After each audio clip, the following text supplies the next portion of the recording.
우리 새해를 맞이하면서 연말연초 많이 바쁘셨어요, 그렇죠? 성탄, 또 송구영신 예배, 또 아모스 말씀 축제까지 열심히 달려오신 여러분들을 축복합니다. 우리 좌우에 있는 분들하고 축복합니다 이렇게 한번 인사하면 좋겠습니다. 예. 이번에 우리 말씀 사경회가 이제 회차로 하면 19번째예요, 그렇죠? 19번째. 한 2번 정도를, 3번 정도를 빼면 우리가 권별로 성경을 그렇게 계속 공부해 왔는데요. 이번에 아모스에 대한 좀 부담이 있었어요. 정의와 공의를 흐르게 하라라는 말씀을 우리 성도들이 어떻게 받아들일까? 우리가 듣는 주로 설교는 어떤 설교입니까? 주로 위로와 격려에 대한 말씀들이 많았잖아요. 근데 아모스는 상당히 공격적입니다. 도전적이고요.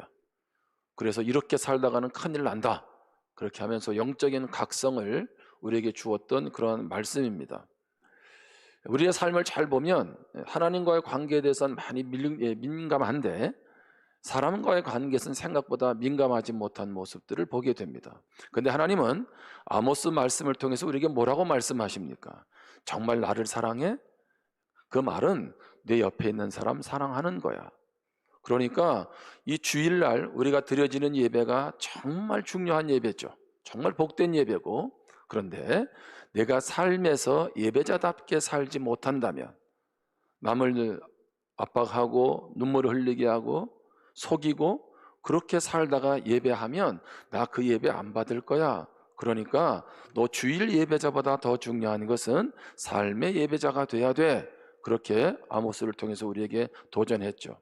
평상시 듣던 말씀보다는 좀 딱딱하고 부담스러울 수 있었는데 아무도 저한테 왜 이런 강사님을 모셨느냐고 말하는 분이 없었어요. 그렇게 보면 우리 성도님들이 많이 수준이 높은 것 같아. 왜냐하면 우리가 듣고 싶은 말씀만 듣지 않고 들어야 할 말씀을 듣는다는 게 얼마나 축복인지 모릅니다.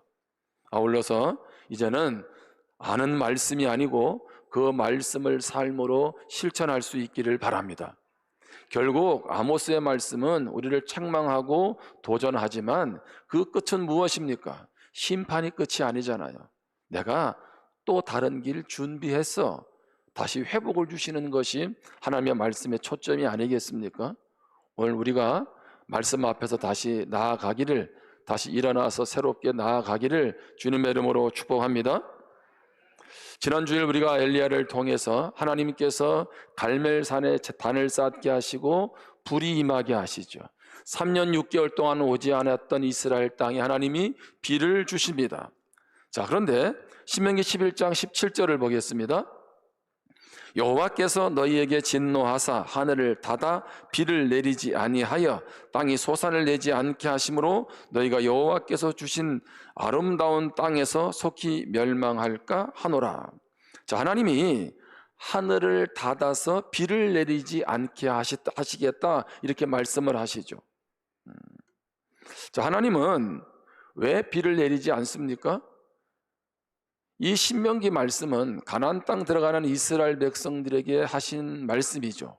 너희들 그 땅에 들어가서 우상 숭배하고 죄악을 일삼는다면 내가 비를 멈출 거야, 이렇게 말씀하는 거예요. 여러분, 왜 아합 왕 때에 하나님이 3년 6개월 동안 비를 주시지 않았습니까? 그것은 바로 그들의 죄악 때문입니다. 역대하 7장 13절 14절에 보면 하늘 문을 닫을 때 우리가 기억해야 될 말씀이 바로 이 말씀입니다.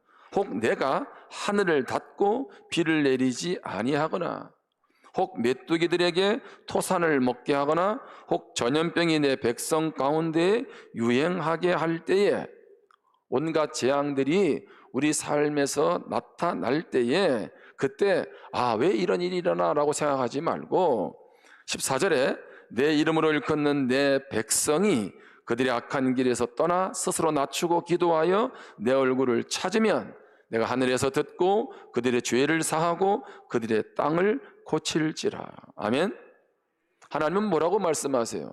믿는 하나님의 자녀들, 하나님의 백성이 그렇게 하나님께서 하늘의 비를 내리지 않을 때, 자, 전염병이 생각지도 않은 일들로 인해서 어려움을 겪을 때에 그 악한 길에서 돌아서라는 거죠. 회개하라는 거예요. 그러면 내가 어떻게 해요?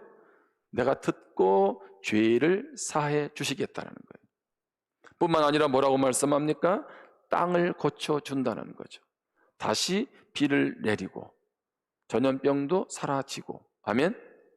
하나님은 무엇을 말씀하고 있습니까? 다시 회복시키기를 원하신다는 겁니다. 제가 연초에 송우영신 예배의 말씀이 제목이 뭐였습니까? 다시 시작하면 된다는 거였어요. 오늘 말씀의 제목은 뭐예요? 다시 일어나면 되는 거죠. 일어나게 하신다는 거예요. 자, 그런데 제가 이 다시라는 말이 너무 좋은 거예요. 여러분, 우리가 실수할 때 있죠. 실패할 때 있잖아요. 넘어질 때 있잖아요. 근데 더 이상 일어나지 못하고 더 이상 기회가 주어지지 않는다면 얼마나 우리 인생이 앞날이 어둡겠습니까? 저도 지난 삶을 돌아보면 부족한 것도 많았고 넘어질 때도 많았어요. 그런데 그때마다 하나님이 다시 기회를 주시고 일으켜 주셨어요. 여러분, 만약에 우리가 잘 아는 베드로, 예수님을 3번이나 부인했잖아요. 너는 이제 내가 3년 동안 그렇게 에너지 쏟아서 제자로 길렀는데 너 그런 식으로 나를 배반해? 주님께서 등 돌렸다면 어떻게 초대교회의 그 부흥의 그 모든 인물로 베드로가 쓰일 수 있었겠냐는 거죠. 부활의 주님이 다시 베드로에게 기회를 주셨어요. 바울에게도 예수 믿는 사람 잡아들이는 그에게 만나 주셔서 다시 기회를 주신 거죠. 여러분, 다시 기회를 주시는 하나님 앞에 감사하고 다시 일어나기를 주님의 이름으로 축복합니다. 여러분, 우리는 어떤 이유든지 삶의 자리에서 연약함 가운데서 주저앉을 수 있습니다. 그럼에도 하나님은 우리를 다시 일어서게 하신다는 거죠. 자, 어제까지 예를 들면 그 놀라운 갈멜산의 역사를 경험했던 엘리야도 오늘 말씀을 보니까요, 언제 그랬냐는 식으로 깊은 침묵 속에 빠져 있는 모습을 보게 됩니다. 깊은 침체, 그러니까 영적 침체에 빠져 있는 엘리야에게 다시 하나님께서 기회를 주시고 일으켜 주시는 말씀이 오늘 말씀이라는 거죠. 자, 오늘 말씀의 배경을 보는데 먼저 우리 한번 사진을 보겠는데요. 다른 그림은 말고, 자, 갈멜산 어디 있는지 보이시죠? 갈멜산이 보면 그 사르밧 가부 그 밑에 쭉 내려와 보면 이제 사르밧 밑에 갈멜산이 있는데 그 옆에 지중해가 있어요, 그렇죠? 자, 그리고 그 갈멜산에서 오늘 이제 엘리야가 아합의 부인 이세벨이 내일 이맘때 너 죽일 거야, 그렇게 이제 협박을 가하는 걸 들었습니다. 자, 그러니까 엘리야가 도망을 갔어요. 어디에서부터? 그 기적을 경험한 갈멜산에서부터 부엘세바까지. 그 부엘세바는요, 남유다의 마지막, 그러니까 최남단입니다. 최남쪽. 마치 그러니까 이집트하고 지정될 정도로 아주 밑에 지역이란 말이에요. 그런데 거기까지 지금 몇 킬로를 도망가요? 180킬로 정도를 도망간 거예요. 그리고 거기서 또 다시 호렙산까지 가는데, 호렙산은 다른 말로 신의 산이라고 그러는데 거기까지 며칠을 걸어갑니까? 오늘 이제 뒤에 말씀해 보면 40일을 걸어가요. 40일. 주야로 40일을 걸어가는 거죠. 그러니까 오늘은 이 예레미야, 엘리야의 이동 속에서 하나님이 어떻게 그를 만나 주시는지에 대한 이야기가 나오고 있습니다. 자, 우리 아는 것처럼 갈멜산에서 부엘세바까지 가고 거기서 다시 또 하루 길을 더 들어가서 광야의 로뎀나무 아래에 지금 엘리야가 있습니다. 자, 이제 열왕기상 19장 4절을 봅니다. 자기 자신은 광야로 들어가 하루 길쯤 가서 어디에? 하늘 로뎀나무 아래에 앉아서 자기가 죽기를 원하여 이르되 여호와여, 넉넉하오니 지금 내 생명을 거두시옵소서. 나는 내 조상들보다 낫지 못하니이다 하고. 아니, 어제까지도 엄청난 하나님의 기적을 경험했던 그 주인공 엘리야가 언제 그러냐는 식으로 지금 완전히 맥이 빠져 있는 거죠. 하나님, 나 죽여주세요. 나 죽고 싶어요. 지금 그렇게 지금 하나님 앞에 주저앉아 있는 그런 모습을 보고 있습니다. 여러분, 갈멜산에서 승리했던 엘리야와 그 며칠 사이에 지금 이렇게 절망 가운데 있는 엘리야가 이게 이해가 되세요? 아니, 엘리야는 왜 이렇게 지금 지쳐있고 낙심한 가운데 있을까요? 그것은 갈멜산에서 어마어마한 영적 대결에서 승리하잖아요. 하나님이 불을 내리시고 비를 내리시는 엄청난 기적을 경험했습니다. 자, 그러면 이어서 어떤 일이 벌어져야 될까요? 하나님이 아합 왕도, 그 나라의 가장 악한 왕 아합 왕도 죽이고 이세벨도 죽이고 어떻든 간에 뭔가 좀 달라져야 되는데 하나님의 기적이 임하고 비가 임한 것 말고는 달라진 게 없는 거예요. 그러니까 엘리야에게 있어서 삶의 방향성이 사라진 거예요. 내가 이제 무엇을 위해 살아가야 돼? 하나님이 나를 세우셔서 이런 놀라운 역사를 보게 하신 것은 새로운 민족, 새로운 역사를 우리 민족 가운데 이루실 줄 알았는데 현상적으로는 달라진 게 없어요. 그러면서 그는 어떻게 합니까? 이세벨의 협박 앞에서 지금 두려워서 도망가고 있는 그런 상황이죠. 이런 상태를 뭐라 그래요? 우리는 탈진했다. 이런 탈진. 그렇죠? 탈진. 또 다른 표현으로 하면 이런 상황은 우울증이라고도 표현할 수 있습니다. 완전히 에너지가 바닥이 난 거죠. 삶의 의욕이 꺾였습니다. 어쩌면 이것이 오늘 우리의 모습일 수도 있습니다. 우리도 살아가면서 이럴 때가 있잖아요. 뭔가 열심히 달려갔는데 어느 순간 내가 한 게 뭐야 라고 하면서 스스로 삶에서 아무것도 아닌 것 같은 그런 좌절감을 느낄 때가 있잖아요. 내가 지금 뭘 위해서 달려왔지? 예를 들면 자녀를 위해서도 그렇게 애쓰고 힘썼는데 자녀가 부모 뜻대로 되지 않고 엇나갈 때 여러분 그런 신경들을 경험하잖아요. 여러분 믿음의 삶만 이런 좌절감을, 탈진을, 우울증을 경험합니까? 아니요. 예수 안 믿어도요, 이 땅에 살아가면서 뜻대로 되어지지 않는 일들 앞에서 또 어떤 일을 이루고 나는데 허망해서 이런 상황에 처할 수 있는 것이 바로 우리의 모습이기도 합니다. 우리 성도님들은 지금 어떤 심정이십니까? 하나님은 이런 상황 가운데 있을 때 어떻게 하실까요? 일으켜 주시기 위해서 첫 번째로는 다시 일어날 힘을 주세요. 다시 일어날 힘을 주세요. 하나님은 주저앉아 있는 엘리야에게 찾아오셨습니다. 자, 그리고 이렇게 말할 수 있잖아요. 야, 내가 너를 통해서 이런 어마어마한 기적을 보게 했는데 너 지금 이게 뭐 하고 있는 거야? 이렇게 책망할 수도 있지 않겠습니까? 너 내가 그렇게 훈련시키는 하나님의 종 맞아? 내가 너를 특별히 사랑해서 이렇게 내 일을 맡겼는데 너 이렇게 하면 되겠어? 이렇게 하나님 책망하지 않으세요. 하나님은 어떻게 하세요? 먼저 육체를 회복시키세요. 왕상 19장 5절입니다. 로뎀나무 아래에 누워 자더니 천사가 그를 어루만지며 그에게 이르되 일어나서 먹으라 하는지라. 이후의 말씀에 보면 옆에 하나님께서 머리맡에 구운 떡과 한 병의 물을 준비해 주시죠. 엘리야는 그거 먹습니다. 자, 그리고 다시 또 누워 자지요. 자, 열왕기상 19장 7절입니다. 여호와의 천사가 또 다시 와서 어루만지며 이르되 일어나 먹으라. 내가 갈 길을 다 가지 못할까 하노라 하는지라. 하나님은 거듭 어떻게 하세요? 예, 떡과 물을 제공합니다. 아마 한국에 오셨으면 저는 이제 가만히 보면 참 우리 하나님 세밀하신 것 같아요. 무슨 떡 주셨어요? 구운 떡. 예. 쌀 주시면서 네가 방앗간에 가서 떡 해 먹어 이렇게 안 하신다고. 그렇죠? 목매일까 봐 물 주시고, 우리로 표현하면은 한국 상황에서는 아마 동치미 국물을 주지 않았을까? 목이 메일까 봐. 근데 하나님이 거듭거듭 먹을 거 주세요. 그러니까 엘리야가 이제 힘을 얻게 되죠. 체력을 회복하게 됩니다. 여러분, 우리가 신앙생활하면서 놓치지 말아야 될 것은 영적인 것을 추구하면서 육체적인 것 무시할 수 있어요. 이 영적이라는 표현도 좀 애매한 부분도 있는데요. 하나님은 우리 혼, 육으로 우리가 이루어졌다라고 할 때 이 세 가지를 다 소중하게 여기세요. 아멘? 우리는 상대적으로 육체를 좀 무시하는 경향이 있는데 아니요. 하나님 우리 육체를 정말 귀하게 여기세요. 여러분, 돈이 있어도 건강 무너지면 아무것도 아니잖아요. 주의 사명 열심히 감당하고 싶어도 체력이 받쳐주지 않으면 감당할 수 없습니다. 이번에 우리 말씀 축제하면서 많은 성도님들이 유튜브를 보시더라고요.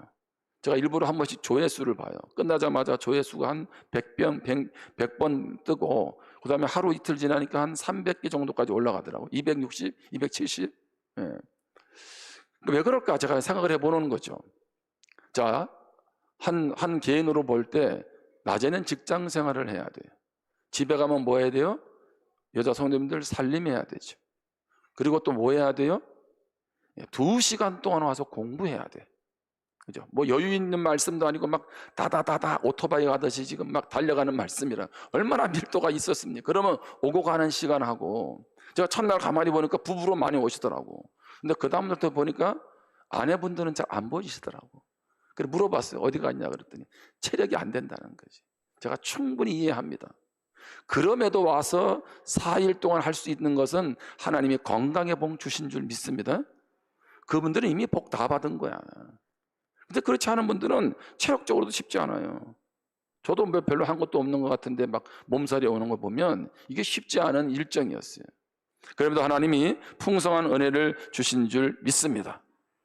우리 예수님도 그러시잖아요. 우리 육체를 중요하게 여기지 않으면 오병이어 기적 행할 때 하나님께서 하루 종일 말씀을 전하니까 그들이, 많은 사람들이 말씀 듣고 얼마나 은혜 받았어요.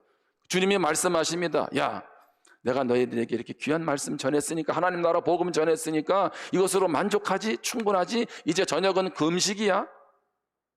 아니면 저녁은 알아서 해? 주님 그렇게 말씀하지 않으시잖아요. 어떻게 하세요? 그리고 또 5개 물고기 2마리 가지고 그렇게 놀라운 기적을, 오병이어의 기적을 행하시지 않습니까? 주님은 우리의 건강에 관심이 많습니다. 아멘? 그래서 여러분, 몸을 제대로 가꾸지 않는 분은 회개하셔야 돼요. 문제는 뭐예요? 지나친 건강 염려증 때문에 건강에 그냥 목매다는 게 문제지. 그렇죠? 뭐든지 과한 게 문제예요. 그럼에도 불구하고 하나님 제 건강 지켜주세요 기도만 하면 되겠어요? 이번에 강사님을 보니까 식사할 때마다 밥을 반 공기 이상 안 드시더라고. 저는 배가 고팠어요. 강사님 따라 하다가 탄수화물을 잘 안 드시더라고. 여러분도 그러시죠? 다른 건 막 드시면서 잘 드시는데 밥은 안 먹어요. 그래서 우리나라가 지금 이게 쌀은 많은데 지금 안 팔리는구나, 내가 충분히 이해를 하게 됐는데, 어떻든 여러분들 건강하시길 바랍니다. 여러분 새해에 건강하시기를 바랍니다. 하나님 여러분 건강 지켜주셔야죠. 하나님은 엘리야의 육체적인 부분을 어루만지세요. 뿐만 아니라 정서를 회복시키시죠. 여러분 육체만 회복되면 끝납니까? 먹고 살아도 마음이 힘들면, 스트레스 받으면, 그렇죠, 먹는 게 입으로 갑니까? 소화가 돼요? 더 버겁고 힘들어지잖아요. 자, 열왕기상 19장 5절과 7절입니다. 로뎀나무 아래에 누워 자더니 천사가 그를 어루만지며 그에게 이르되 일어나서 먹으라 하는지라. 자, 천사가 그를 무엇합니까? 어루만져.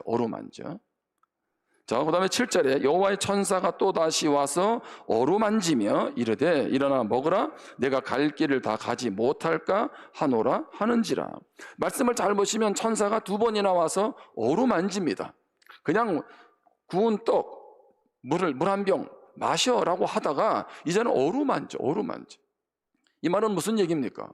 어루만진다는 얘기는요, 정서적인 터치를 한다는 거예요. 힐링 터치, 뭐 그런 겁니다.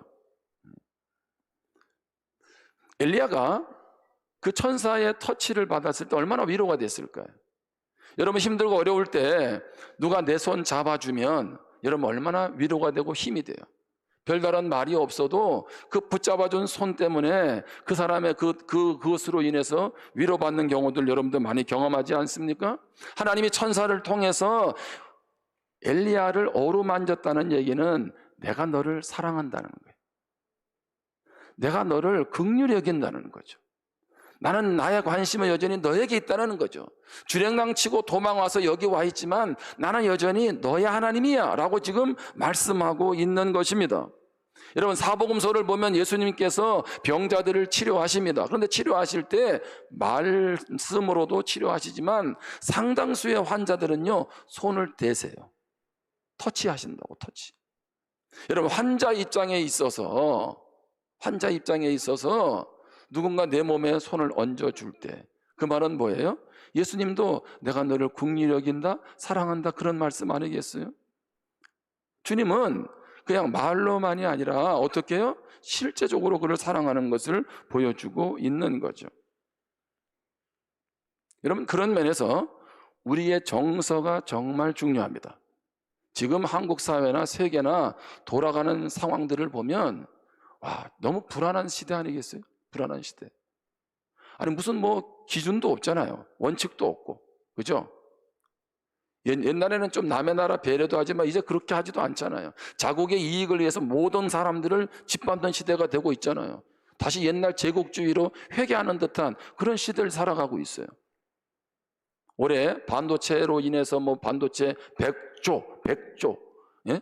우리나라 반도체 수입이 100조를 예상하면서 경제 성장 2%를 얘기하는데 실제 살아가는 서민들의 삶은 쉽지가 않아요.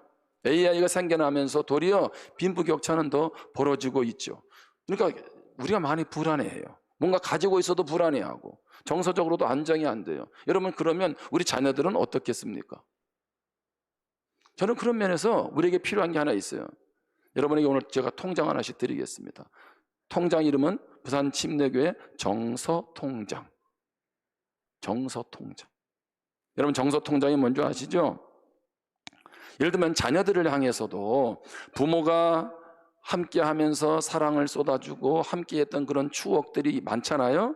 그러면 자녀들이 인생에 힘들고 어려울 때 그 정서통장에서 하나씩 찾아 쓰면서 버텨낸다는 얘기예요. 여러분 자녀들에게 재정적인 거 어떻게 살아가야 될지 뭐 물질적인 그런 부분들에 대해서도 여러분들이 가르치고 또 그것을 위해서도 나아가게 해야 되지만 더 중요한 건 뭐냐면 부모와의 사랑의 추억들, 아름다운 관계들이 중요합니다. 그랬을 때 힘들고 어려웠던 것을 버텨낼 힘이 있는 거예요. 요즘 시대에 우리 다음 세대들을 보면 그 내면의 힘이 너무 약해져 있다는 거죠. 그래서 자녀들에게 주어야 될 정서통장에다 뭐를 집어넣어줘야 돼요? 하나님이 너를 사랑해.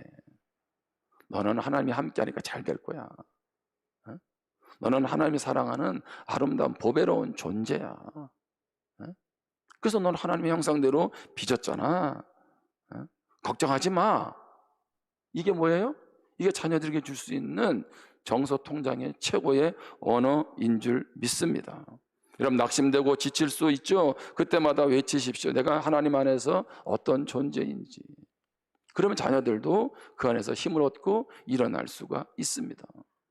아멘. 오늘 하나님이 이 아침에 우리의 육체를 회복시켜 주시고 우리의 정서를 회복시켜 주시기를 주님의 이름으로 축복합니다. 뿐만 아니라 하나님은 다시 감당할 사명을 주십니다. 다시 일어날 힘도 주시지만 다시 감당할 사명도 주세요. 자, 이것이 왜 중요할까요? 자, 열왕기상 19장 8절입니다. 이에 일어나 먹고 마시고 그 음식물의 힘을 의지하여 40주 40야를 가서 하나님의 산 호렙에 이르니라. 자, 40일을 걸어서 이제 하나님 힘을 주시니까 어디까지 갔습니까? 호렙산, 시내산까지 갔습니다. 자, 거기는 모세를 만나 주신 곳이죠. 자, 하나님이 이제 호렙산에서 엘리야에게 물으세요. 열왕기상 19장 9절입니다. 엘리야가 그곳 굴에 들어가 거기서 머물더니 여호와의 말씀이 그에게 임하여 이르시되 엘리야야 내가 어찌하여 여기 있느냐. 자, 엘리야 너 왜 이 동굴 속에 있어? 이것을 묻는 건 뭐냐 하면 여기가 내가 있을 자리가 아니라는 거예요. 너 사명을 감당해야 되는데 왜 호렙산 동굴 안에 있어? 이렇게 말하고 있는 거죠. 더 정확히 표현하면 물론 하나님의 인도 가운데 여기까지 왔지만 지금 네가 그런 상태에 있으면 안 돼. 이제 이렇게 말씀하고 있는 거죠. 자, 그때 제가 말씀을 찾지 않지만 엘리야가 뭐라고 얘기하냐면 하나님 나만 남았습니다. 나만. 나 혼자서 어떻게 저 아합과 이세벨과 함께 영적 싸움을 싸울 것이며 저도 이제 못하고 힘들다고 지친다고 그렇게 얘기를 했어요. 그럴 때 하나님 뭐라 그러냐면 너 동굴 밖으로 나가봐. 이렇게 동굴 밖으로 나가라고. 그리고 자 그러면서 바람이 불어와요. 그래 하나님이 나타날 줄 알고 가만히 기다려봤어요. 강한 바람 가운데. 근데 하나님이 안 나타나요. 근데 이번에는 지진이 나는 거예요. 땅이 막 흔들리면서. 야, 하나님께서 이제 지진 가운데 나타나시겠구나. 안 나타나시는 거예요. 그다음에 이번에는 그 마치 갈멜산에서 임했던 불과 같은 그 불이 임하는 거예요. 불. 그래서 하나님이 불 가운데 나타나시겠는가 했더니 거기도 안 나타나세요. 열왕기상 19장 12절입니다. 또 지진 후에 무엇이 있으나? 불이 있으나 불 가운데에도 여호와께서 계시지 아니하더니 불 후에 무엇이? 세미한 소리가 있는지라. 세미한 소리. 이 말은 뭐 들릴까 말까 한 소리라고 표현할 수도 있겠죠. 이것은 이렇게 표현할 수도 있어요. 하나님은 사소한 방법으로도 늘 우리에게 말씀하신다, 이렇게 이해할 수 있어요. 꼭 불 가운데, 꼭 뭐 지진 가운데, 예? 그건 놀라운 뭐 어떤 큰 역사 속에서만 난 하나님이야 이렇게만 등장하는 하나님이 아니고 내 삶의 작은 영역 속에서 나에게 찾아오시는 그런 하나님으로도 우리가 묵상할 수 있다는 거예요. 자, 그러면서 하나님이 또 물어보세요. 앞에서 했던 얘기, 너 왜 여기 있어? 이렇게 묻고 있어요. 너 이제 너 자신을 돌아보고 다시 돌아와. 어디로? 사명의 자리로 돌아오라는 거예요. 자, 육체를 회복시켰어요. 정서도 회복했습니다. 자, 이제는 어떻게 해요? 이제 이 정도 됐으면 너도 회복되지 않았니? 다시 내가 원하는 그 일을 감당해야지. 그렇게 하나님이 말씀하시는 거예요. 그러면서 하나님께서 세 가지 사명을 주십니다. 열왕기상 19장 15절입니다. 여호와께서 그에게 이르시되 너는 내 길을 돌이켜 광야를 통하여 다메섹에 가서 이르거든 하사엘에게 기름을 부어 아람의 왕이 되게 하고. 자, 하사엘에게 기름을 부어서 무엇이 되게 해라? 왕이 되게 하라. 이거 너 첫 번째 사명이야. 둘째는 뭡니까? 16절입니다. 너는 또 님시의 아들 에후에게 기름을 부어 이스라엘의 왕이 되게 하고. 자, 에후에게 무엇으로? 그에게 기름을 부어서 이스라엘의 왕, 북이스라엘의 왕으로 삼으라는 거죠. 또 아벨 무올라 사밧의 아들 엘리사에게 기름을 부어 너를 대신하여 선지자가 되게 하라. 자, 너의 후계자가 준비되어 있다. 누구라고요? 엘리사.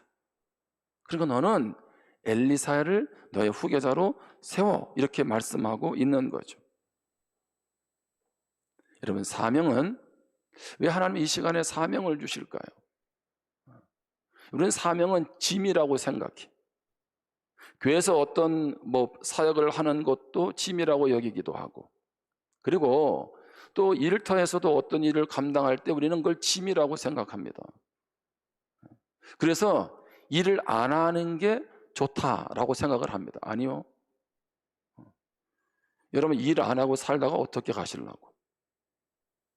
여러분, 제가 그 짐이라는 비유를 한 번씩 할 때 부모 자녀 간의 예를 들잖아요. 자, 부모에게 있어서 자녀는 뭐예요? 짐이에요. 짐. 얘가 클 때까지, 또 필요하면 결혼도 시켜야 되고 공부도 시킬 뿐만 아니라 결혼도 직장도 필요한 것들도 스스로 설 때까지 부모가 역할을 해줘야 되는데, 그래서 어떻게 합니까? 부모가 땀 흘려서 돈을 벌잖아요. 누구 때문에? 자녀 때문에.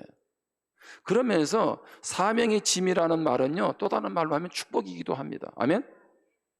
사명 때문에 내가 살아가는 거예요. 얘를 잘 키우기 위해서라도 부모는 어떻게 해요? 최대한 그 짐을 지고 감당해내잖아요. 근데 그거 없으니까 어느 날 뭐예요? 그냥 푹 꺼지는 거 아니겠어요? 이 세상에서 아무것도 하지 않는 곳이 한 군데가 있어요. 어딘 줄 아세요? 무덤. 여러분, 무덤에 가면요, 아무것도 하지 않습니다. 그냥 아무것도 하지 않다가 그냥 무덤으로 가실래요? 여러분, 그것이 정말 복 있는 인생입니까? 어떤 분은 그래요. 내가 돈이 많으면 좋겠다. 여행이나 실컷 하다가. 여러분, 그것도요, 여행도 한두 군데고 한두 번이지. 그죠? 모처럼 갈 때 여행이지. 돈 남아 돌면요, 목사님 안 그래도 돈 남아 돌면 좋겠다고. 제가 마음을 이해합니다. 그런데요, 쉬는 것도 그렇잖아요. 일이 없는 사람이 쉬는 건 쉬는 게 아니죠.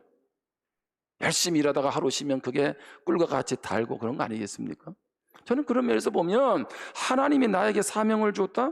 그것은요, 내가 살아갈 삶의 이유가 되기도 합니다.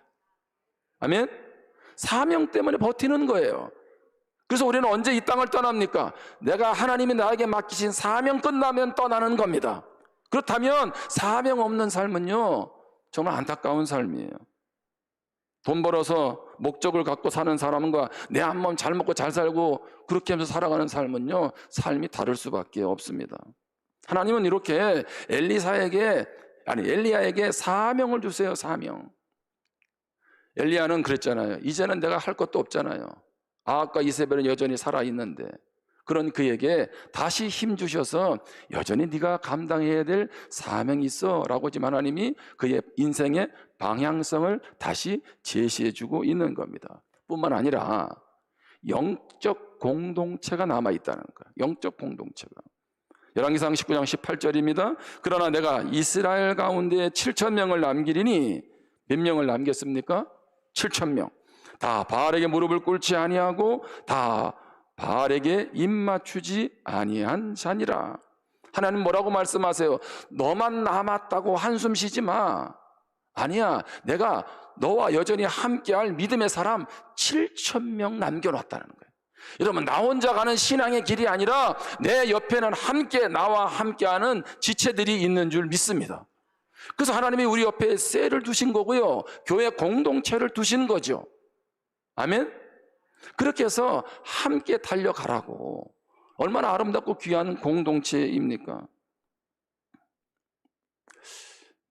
우리 성도님들은 전업주부란 말을 잘 아시죠? 전업주부. 전업주부는 뭐 하는 분이세요? 직장에는 안 나가고 집안일만 하잖아요. 그렇죠? 근데 전업자녀라고 들어보셨어요? 나도 깜짝 놀랐는데 한번 기사를 보는데 전업자녀가 떴더라고. 그래, 전업자녀는 뭐야? 라고 했더니 이게 신조어인데, 자녀가 집안 청소하고 식사하고 설거지하고 집안일을 전담을 해. 그리고 부모님 나갈 때 운전해드리고 병원 모셔드리고, 이렇게 하면서 일정액의 월급을 받는 거야. 정확히 말하면 뭐 부모님한테 용돈 받는 거죠. 자, 전업 자녀가 등장을 하니까 막 이게 갑론을박이 되는 거야. 그거 찬성이다. 요즘 청년들 취업도 어렵고 힘든데, 가족에서 어떤 버팀목이 돼서 뭔가 일을 할 수 있는 거 좋지 않냐? 이렇게 사는 사람도 있고, 어떤 사람들은 야, 그거 너무 부모님한테 의존하게 만드는 거 아니야? 이렇게 말하는 사람도 있고. 여러분에게 묻겠습니다. 찬성이에요, 반대예요? 예. 아니, 왜 전업 자녀라는 말이 나왔을까요? 그만큼 사회가 어떻다? 살기가 쉽지 않아요. 우리 어른들은 자꾸 그런 얘기해요. 우리 때는 뭐라도 하면 된다고, 노력하면 된다고. 근데 요즘엔요, 노력해도 안 되는 때가 있어요. 정말 쉽지 않다고. 여러분, 그런 면에서 우리 청년들, 우리 다음 세대들요, 많이 위로해 주셔야 돼. 격려해 주셔야 돼. 나는 말이야, 옛날 이렇게 했는데, 그거는 그때고. 여러분, 지금 여러분 말다시피 주변에 직장 만만치 않잖아요. 우리 청년 하나도 서울에서 대학원까지 공부를 하고 똑똑하단 말이에요. 부산에서 직장 찾아가 그랬더니 뭐라 그러냐면, 목사님, 부산에는 내 전공을 살릴 수 있는 직장이 없대요. 이 가운데 부산에 기업을 일으키는 분이 일어나기를 축복합니다. 아멘 하는 분들이 많아 지금. 아니, 지역을 살려야 돼. 아멘? 아니, 부산 침례교회 성도가 어디도 살려야 돼요? 부산 살려야지. 그래, 내 서울에 가 있는 우리 집사님 아들 의사 보고도 부산 내려오라 그러지. 거기 집값 10억, 20억 되는데 그거 언제 그거 사고 있을래? 내가 동래구에 5억짜리 제공해 주겠다 그랬어요. 내가 약속을 했어. 뭐 돈은 안 주지만. 그리고 내가 또 두 번째 무슨 약속했는 줄 알아요? 해운대 제공, 해운대 바닷가 제공. 여러분, 이 부산 이런 데 없잖아. 산도 금정산 제공, 그죠? 마음껏 올라가게 해주고, 바닷가 있지. 물가도 안 비싸지. 그죠? 뭐 이만한 데 어디 있어요? 그러면 여기 와서도 누군가는 책임을 갖고 지역 사회를 살려야지. 여러분, 지금 젊은 사람들 다 서울로 올라가는데 결혼 못 해요. 왜? 집 하나 장만하려면요, 감당이 안 돼. 그냥 월급 받아가지고 그냥 방세 주고 생활비 하고 용돈 쓰다 보면 돈 없어요. 그러면 다 올라가야 돼요? 여기서 하면 되지 뭐. 아멘? 그래서 제가 그랬잖아요. 서울특별시가 아니라 무슨 특별시? 부산특별시가 돼야지. 그래서 저 서울 지방에서 부산특별시에 좀 와야 되지 않겠어요? 이게 희망만이 아니잖아. 아니, 생각을 좀 바꾸면 여기서 또 다른 젊은이들이 일어나야 되지 않겠냐는 거예요. 작년 1월부터 금년 벌써 2년, 3년 동안 우리 교회가 매주 주일 본문을 모든 세대가 같이 가스펠 프로젝트로 진행합니다. 본문이 똑같아요. 그래서 어떤 분은 그럴 거예요. 왜 목사님이 새해 첫 주부터 엘리야 얘기 11개 사항을 하고 있지? 그거는요, 모든 부서 말씀이 똑같아요. 자, 가스펠 프로젝트, 복음 프로젝트를 하는 이유는 뭡니까? 그리스도 안에서, 복음 안에서 주님을 닮아가는 사람들로 세워가기 위한 그런 분명한 목적을 가지고, 여러분, 우리가 주일날 예배드려서 알지만 우리가 자녀들하고 같이 예배드리세요? 그렇지 않죠.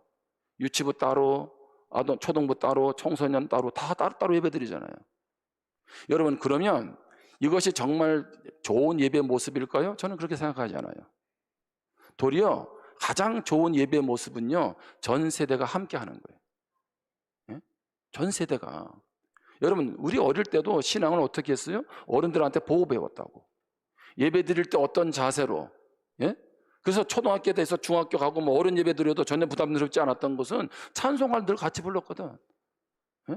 그러니까 부모님이 옆에서 헌금하니까 나도 따라서 헌금하고, 예배 시간에 가면 어떻게 해야 되는지 몸으로 배웠잖아요, 몸으로. 예? 근데 우리는 자꾸 분리시켜. 따로. 어쩔 수 없이 세대 간의 분리는 하지만 우리가 여러분 집에 갔는데 여러분 자녀들이 지금 오늘 뭐 배웠는지 아세요? 무슨 말씀 배웠는지 모르잖아요. 그래서 우리가 뭔가 공통 분모를 좀 만들자. 우리 어른들이 들었던 본문하고 다음 세대가 들었던 각 기관에서의 본문이 좀 같으면 거기서 우리가 다양하게 말씀을 나눌 수 할 수 있지 않겠냐. 그래서 가정에서 우리가 예배 드리자는 의미로 오늘 주일 오후 예배가 셀별 모임 하고 나서 가정 예배입니다. 그죠? 왜 한 달에 한 번이에요? 한 달에 한 번만 하자는 게 아니고 한 주일에 한 번 할 수 있잖아요.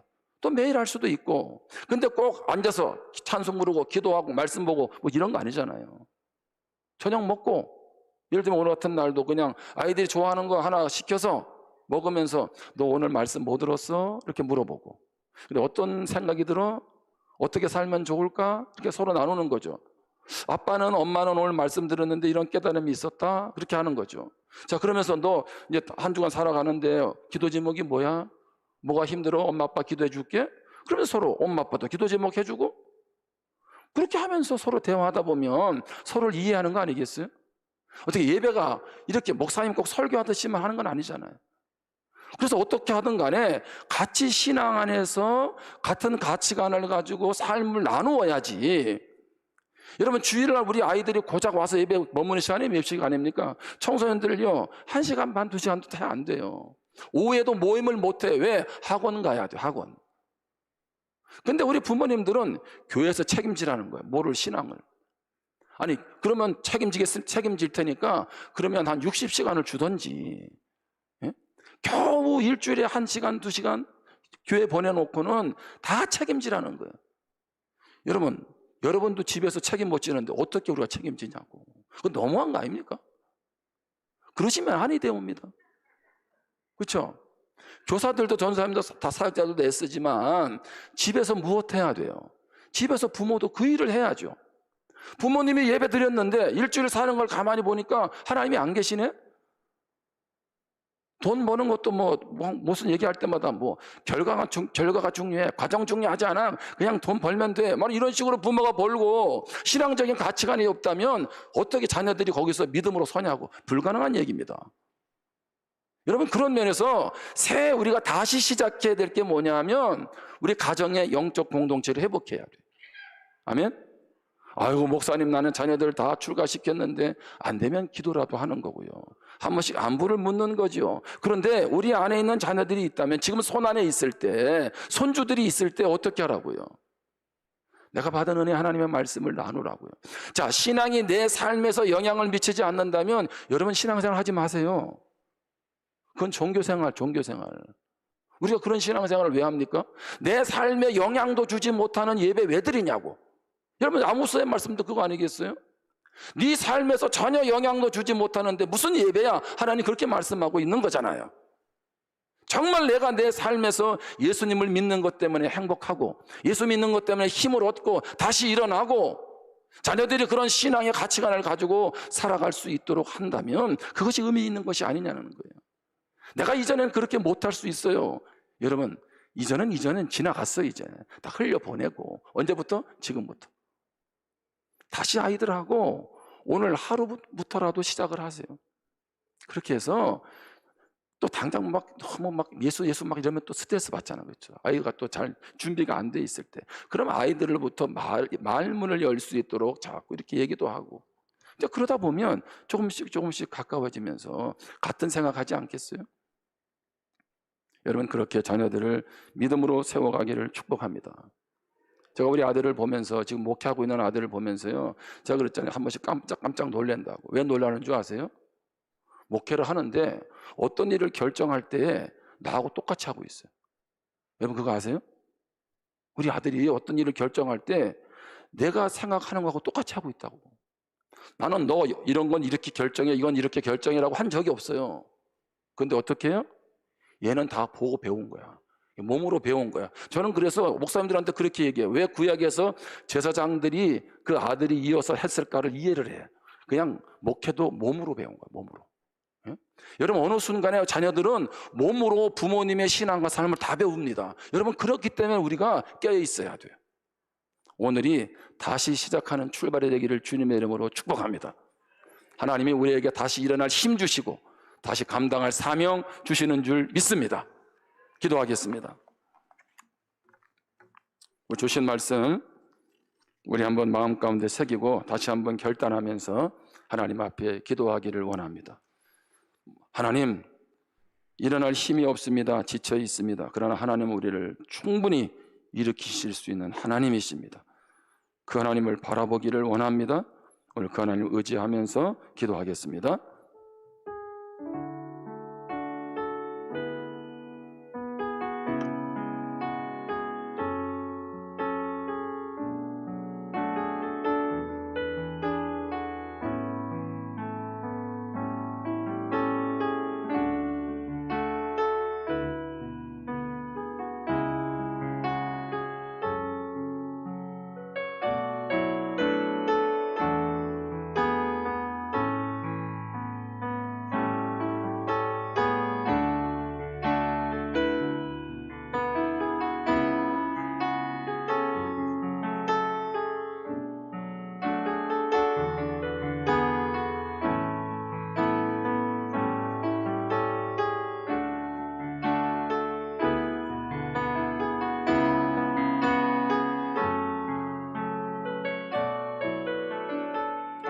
하나님 아버지, 지금 나의 모습 실망스러울 수 있습니다.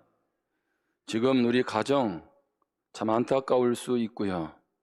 하나님, 여전히 낙심의 자리에, 절망의 자리에 이제는 더 이상 소망이 없다고 하면서 엘리야처럼 주저앉을 수 있습니다. 그러나 오늘 우리에게 찾아오시는 주님의 손길을 경험하게 도와 주옵소서. 오늘도 우리에게 어루만지시며 우리를 일으키시는 하나님의 손길 경험하게 도와 주옵소서. 그리고 다시 일어나서 사명 감당하게 하시고, 무엇보다 우리의 가정이, 우리의 공동체가 함께 서로 세우며 믿음의 뜻을, 하나님의 역사들을 이루어갈 수 있는 거룩한 공동체로 나아가게 도와 주옵소서. 예수님의 이름으로 기도합니다.